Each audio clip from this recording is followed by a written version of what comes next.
L'info éco avec Capital. L'info pratique capitale, le fuel vient de franchir la barre symbolique d'1 € le litre.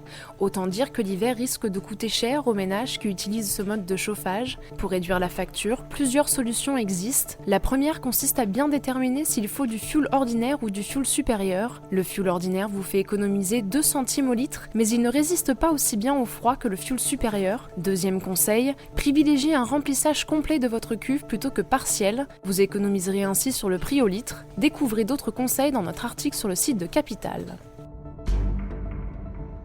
Le coup de gueule du jour est poussé par Bic, la célèbre marque de stylos et de briquets. Ce jeudi 18 octobre, elle a fait savoir qu'elle avait déposé une plainte auprès de la Commission européenne. Elle accuse la France et l'Allemagne de ne pas assez surveiller les briquets non conformes importés et vendus sur leur territoire. Bic aurait déjà tiré la sonnette d'alarme plusieurs fois par le passé, mais sans réaction des pouvoirs publics. Selon l'entreprise, 73% des briquets vendus en Europe ne sont pas conformes aux normes de sécurité internationales. Le chiffre du jour, 5 €, c'est ce qu'il pourrait bientôt vous coûter pour entrer en voiture dans Paris. Le projet de loi d'orientation sur les mobilités, qui vient d'être transmis au Conseil d'État, prévoit de permettre aux agglomérations de plus de 100 000 habitants de mettre en place des péages urbains pour les véhicules motorisés. Avec Paris, Marseille, Lyon, mais aussi Toulouse, Bordeaux ou encore Strasbourg pourraient par exemple être concernés. Selon les dispositions du texte de loi, une tarification maximum de 2,50 € est prévue, qui pourra être doublée pour les villes dépassant 500 000 habitants.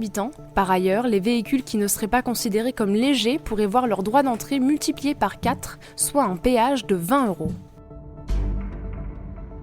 On termine avec une info crypto, vous pouvez désormais utiliser des bitcoins pour payer vos commandes chez Amazon. C'est la start-up Bitrefill qui propose ce service. Elle permet d'échanger des crypto-monnaies contre des bons d'achat chez une vingtaine de commerçants français. À côté d'Amazon, on trouve donc aussi le vendeur de chaussures Zalando, le voyagiste Last Minute, les services de musique en streaming Spotify et Deezer ou encore les catalogues d'iTunes et Google Play. Mais attention, Bitrefill prend tout de même une commission d'environ 7% sur vos transactions. C'était l'info éco avec Capital.